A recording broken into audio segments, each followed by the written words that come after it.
A partir de este punto de partida, que es el hecho ético fundamental que nos comenta Levinas, que es otra manera de pensar las relaciones sociales y pensar el todo social también, que es previo a cualquier explicación racional, em, aparece la paradoja de la otredad, ¿no? Vamos a retomar un poco lo que veníamos diciendo, ¿no? O sea, en el primer video que vimos, en la clase número 3, Darío señala que la paradoja de la otredad consiste en que solo puedo pensar al otro desde mi yo, pero el otro justamente es lo que excede a mi yo. Entonces, si el otro es lo que excede al sujeto, ¿debe el sujeto perder sus atributos para acceder al otro? ¿Cómo me relaciono con el otro sin desotrarlo? ¿Es posible el vínculo con los otros? Entonces, Darío va desarrollando en este video diferentes afirmaciones respecto de cómo me vinculo con el otro. Hay que entender que este video es un video que es un audiovisual filosófico, pero también tiene un contenido muy grande de metáfora y de teatro. Por lo tanto, no todas las afirmaciones que realiza Darío son afirmaciones de lo que está diciendo un autor, sino más bien son preguntas retóricas o afirmaciones que buscan interpelar a quien está viendo ese audiovisual, que buscan interpelarlo en cuanto al estímulo o a la reflexión. Entonces, el vínculo con los otros siempre va a ser conflictivo, siempre hay un conflicto en el vínculo con el otro, porque somos diferentes, ¿no? Suponer otra cosa es distinto. Ahora, el tema es que cuando hablamos de conflicto pensamos que es algo negativo, porque estamos educados y educadas en una cultura en la que en la que se parte de la identidad, es decir, de que somos todos iguales, ¿no? Pero en realidad somos todos diferentes, ¿no? Entonces los vínculos con los otros, va a haber conflicto y la pregunta es cómo nos relacionamos con los otros a pesar de ese conflicto y que el conflicto no sea un conflicto que lleve a la exclusión. Tal vez que el conflicto pueda convertirse en aprendizaje, ¿no? Por ejemplo, chicos de la comunidad paraguaya que hablan en guaraní dentro del aula de clase. Eso es un conflicto y ese conflicto, ¿qué genera? La exclusión en cuanto a la postura que la docente o el docente deba tomar frente a eso. El conflicto de que hay alumnos en el aula de clase que están hablando en otro idioma, es un conflicto que demanda una postura normalizante, disciplinadora, que le vayan a decir a los chicos que no hablen más en guaraní dentro del aula de clase, porque acá estamos en Argentina y hablamos en español, o podemos utilizar el hecho de que haya alumnos que hablan el guaraní, porque en su casa y en su comunidad se habla el guaraní, para aprender de otra manera, para que, para generar experiencias completamente novedosas y aprender cosas que de otra manera el resto de los chicos que no hablan guaraní, por ejemplo, no aprenderían. Bueno, es una pregunta interesante, ¿no? Para hacerlo. Entonces, me fui un poco por las ramas, pero volviendo a la paradoja de la otredad, nosotros tenemos muchas formas de salir de esa paradoja, ¿no? La que ya lo dijimos en la clase 4, la que mayoritariamente conocemos es el paradigma, la que está asociada al paradigma de la tolerancia. Levinas nos propone que pensemos la salida a esa paradoja de cómo relacionarnos con el otro a partir del paradigma del encuentro o de la hospitalidad. Entonces, fíjense qué dice el apunte de cátedra al respecto. Miren, dice lo siguiente: la cuestión deja de ser la comprensión expresada en la metáfora de la luz, que ha dominado el desarrollo de la filosofía. Te comprendo, te entiendo. Yo ya te conozco porque puedo ver tu esencia. ¿No? Esta cuestión de que para relacionarnos con el otro tenemos que entender al otro.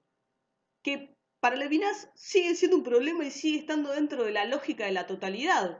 Porque si yo pienso que entiendo y comprendo al otro, en realidad lo estoy desotrando, me lo apropio. Y el otro deja de ser el otro para convertirse en una representación dentro de mis categorías del pensamiento. Yo nunca puedo saber cómo se siente el otro. Puedo percibir, puedo ser solidaria, puedo ser hospitalaria, puedo respetar los sentimientos del otro y el pensamiento del otro, pero nunca jamás lo voy a poder comprender, nunca jamás voy a entender la esencia del otro, porque eso significa la totalización del otro. Y esto, por lo general, si estuviésemos en una aula de clase, traería mucho debate, porque el te entiendo, el te conozco, te comprendo, son frases habitualmente usadas en nuestra cotidianeidad. Entonces, una de las consultas de ustedes tenía que ver si la hospitalidad tenía que ver con la empatía o si era lo mismo que la empatía. Bueno, si entendemos a la empatía como sentir lo mismo que el otro, y bueno, no, ¿no? Si la entendemos de esa manera, ¿no? Que sería como, no la googleé ni nada por el estilo, pero es como usualmente se entiende el concepto de empatía.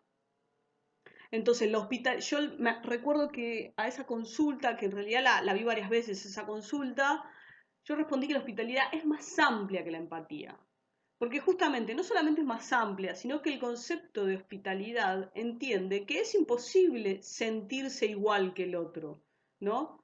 Porque le estoy robando el sentir al otro. El otro siente, yo siento. Y hay que respetar lo que cada cual siente, por más que hayamos tenido experiencias diferentes, nuestro proceso interno respecto de cómo nos sentimos a esa experiencia, igual me equivoqué antes con lo que dije, a esa experiencia que tuvimos, que compartimos, no sé, la pérdida de un hijo, la pérdida de los padres, la pérdida de una mascota.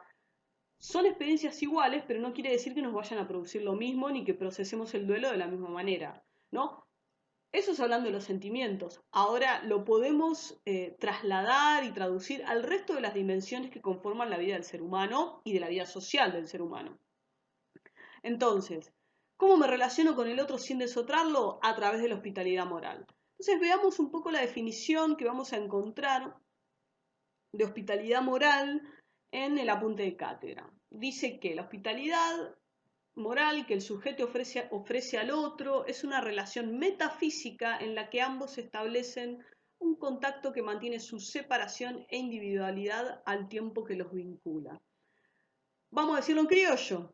Quiere decir que es una relación en la cual yo respeto el ser del otro. No hago como Robinson, que no respetó el ser de ese otro extraño, de esa exterioridad que se presentó ante él. Yo respeto el ser del otro, porque yo también soy un otro además. Y el otro va a respetar mi propio ser. Pero esto no quiere decir que por esto no nos vinculemos. Ahora, ¿qué forma va a adquirir o qué forma va a tener ese vínculo, ¿no? En resumen, la hospitalidad sería la relación ética a partir de la cual se relacionan el yo y el tú, nos relacionamos con los otros, donde prima el respeto primigenio por el ser del otro, ¿sí? Y esa relación supone que el punto de partida del todo social es que somos todos diferentes y que la igualdad se va a fundar en la diferencia. Es al revés de lo que del punto de partida que estudiamos en Kant, ¿no? Que partimos de que somos todos iguales, entonces, bueno, de esa manera vamos desarrollando la sociedad, el contrato social, bueno, y la pedagogía que de ello se deriva. Bueno, aquí el punto de partida es que somos todos diferentes y que la igualdad es algo que se funda en que somos todos diferentes y que la igualdad política, la igualdad económica, no es algo que está dado de hecho, es algo que hay que conseguir. Entonces, hay una diferencia en esto, porque si partimos de que somos todos diferentes, entonces no hay posibilidad a la exclusión de la diferencia. En todo caso, lo que hay es un espacio democrático de acuerdo y consenso respecto de qué podemos hacer para ponernos de acuerdo en aquellas cosas que no estamos de acuerdo, ¿no? Bueno, entonces, la hospitalidad parte de esto. Y los términos que va a acuñar Levinas para ayudarnos, para, para poder sortear esta cultura en la cual estamos educados y educadas, que es una cultura colonizadora, totalizadora, para poder sortear esa lógica totalitarista que constituye la forma de pensar y actuar de la cultura occidental, Levinas nos dice, bueno, podemos pensar la relación del yo y el tú, de la mismidad y de la otredad, la alteridad, a partir de pensar en la totalidad y el infinito. La totalidad es el término que va a utilizar Levinas para referirse a la mismidad, porque el yo en sí mismo tiende a ser, a totalizarse, tiende a nombrar la realidad. Pero si el otro es el infinito, entonces ese otro nunca va a poder ser comprendido en la totalidad, porque infinito es un concepto que contiene en sí mismo la incapacidad de poder ser comprendido en algo, ¿no? Es algo que no puede abarcarse nunca. Y además fíjense otra cosa, los términos no es una disyuntiva exclusiva, se requieren mutuamente, están unidos por la cópula E, ¿no? Dice el apunte de cátedra. Y esto, fíjense qué distinto es a los principios lógicos que estudiamos previamente, a los principios lógicos que constituyen la cultura occidental y que los inferimos de la historia de Robinson, ¿se acuerdan? La historia de Robinson y del patito feo. Bueno, fíjense en qué importante que es cambiar la lógica de pensamiento para poder cambiar la manera en la cual nos relacionamos con los otros. Bueno, por último me quería compartirles esta diapositiva sobre la metáfora del rostro o la noción de rostro que va a acuñar Levinas. Si bien no me han hecho muchas consultas al respecto, porque creo que de manera intuitiva se entiende qué es lo que nos quiere decir después de haber leído y visto los audiovisuales, me parece interesante mencionar que, bueno, que el rostro no es la apariencia física, sino que el rostro es es una presencia metafísica. Cuando hablamos de metafísica estamos hablando de aquello que está más allá de lo físico, ¿no? Entonces, el rostro es la manifestación de la singularidad del otro. Entonces, cuando yo observo el rostro, cuando veo el rostro, no estoy viendo algo material, estoy viendo al otro. Entonces, ese rostro, cuando yo veo al otro, me interpela y me obliga a la relación ética con ese rostro, con ese otro que se manifiesta.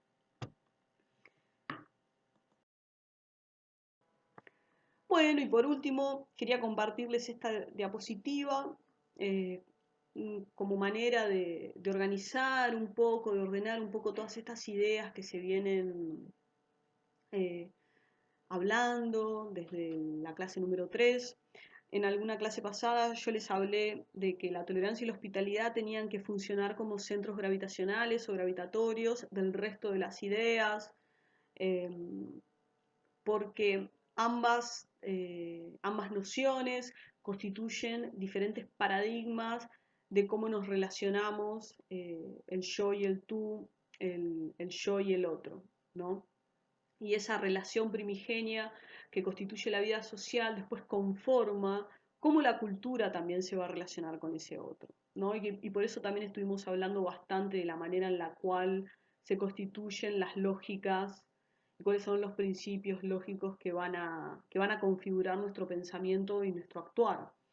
Entonces, fíjense que tienen dos columnas donde adosé a la tolerancia y a la hospitalidad las ideas que, bueno, que más se le acercan, ¿no? A la tolerancia, a la idea de antiencuentro que vimos en el texto de Jaramillo y Orozco, en el sentido de que el antiencuentro es la imposición del yo sobre el otro, ¿no?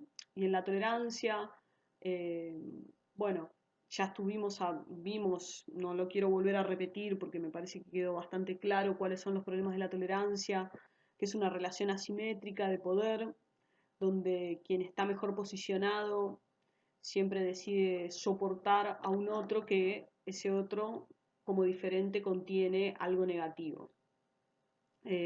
Es esa forma el paradigma de la tolerancia proviene también de las tradiciones modernas ilustradas que configuraron y constituyeron las sociedades civiles y políticas en las cuales vivimos, ¿sí? Las sociedades civiles de la modernidad, que son sociedades donde la ontología determina la ética, ¿sí? Donde Kant, autor que estudiamos en la unidad número 1, fue de los representantes de todo esto que estamos diciendo y comentando, ¿sí? Bueno, y hablar del otro desde ya en el ámbito educativo, que se relaciona con el antiencuentro y esto. Por otro lado, la hospitalidad tiene adosadas las ideas del encuentro, la necesidad de que la ética se constituya como el punto de partida para pensar lo real. Antes de pensar lo real, tenemos que entender que el hecho ético es básico y es previo a cualquier explicación racional sobre el ser. Y por otro lado, bueno, el hablar con el otro, que se relaciona con el encuentro, ahí estoy también respondiendo algunas de las consultas que ustedes me han realizado. Hablar con el otro se relaciona con el encuentro y se constituye a partir del encuentro y su relación básica, ética y primigenia filosófica es la de la hospitalidad. Bueno, espero que les haya sido útil.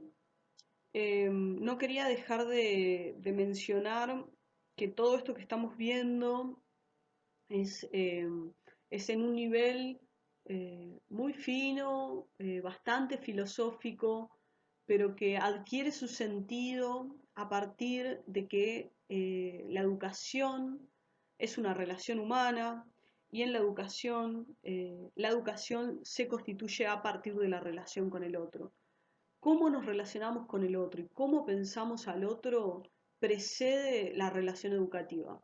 Entonces, de alguna manera, esto es bastante elemental, esencial, que nos lo preguntemos, en especial en esta materia, ¿no? Y en las que son complementarias, como dimensión ético-política de la praxis docente. Son materias que están orientadas a que ustedes vayan configurando su identidad docente y el posicionamiento ético-político del docente. En la identidad docente ustedes se van a preguntar qué docente quiero ser, ¿no? Y en ese qué docente quiero ser entran estas preguntas. ¿Cómo me relaciono con el otro? Y en el posicionamiento ético y político del docente también entran estas preguntas de cómo me relaciono con el otro, porque no es lo mismo ubicarse en el paradigma de la tolerancia, que no quiero decir que la tolerancia esté re mal y que nunca más vamos a hablar bien de la tolerancia. No, no dije eso, simplemente digo que no alcanza y que sería bueno pensar una educación, una sociedad en la cual nos relacionemos a partir de la hospitalidad. ¿Sí? Entonces, bueno, lo interesante sería que todo esto que estamos viendo en un nivel filosófico, abstracto, yo soy profe de filosofía, podamos pensarlo también en, más allá de nuestro hacer cotidiano y nuestra vida cotidiana en la relación con los otros, también en el aula de clase. Bueno, la clase que viene vamos a trabajar con lo que resta del apunte de cátedra, que son los aportes que van a realizar dos autores españoles que se llaman Bárcena. Uno es Bárcena y el otro es Melich, que ellos toman estas ideas levinasianas, toman las ideas de Levinas, entre otras cosas, y proponen otra forma de pensar la educación.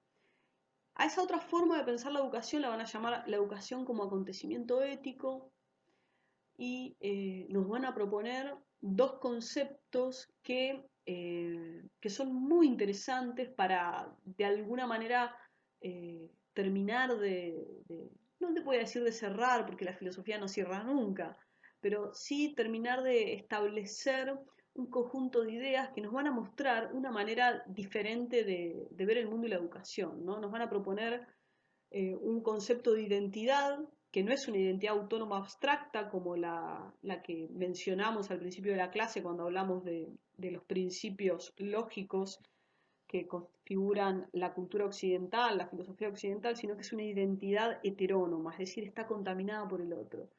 Y por el otro lado, una razón que tampoco es abstracta y que tampoco es amnésica, sino que va a ser una razón anamnética. Bueno, para quienes quieren ir adelantando la lectura, ya un poco les dije hacia dónde tienen que orientar su atención. Igualmente el texto es bastante claro, los subtítulos nos van guiando respecto de cuáles son los conceptos que vamos a ir utilizando en la materia, ¿sí? Bueno, les mando un fuerte abrazo virtual y bueno, chicos y chicas, nos vemos la próxima.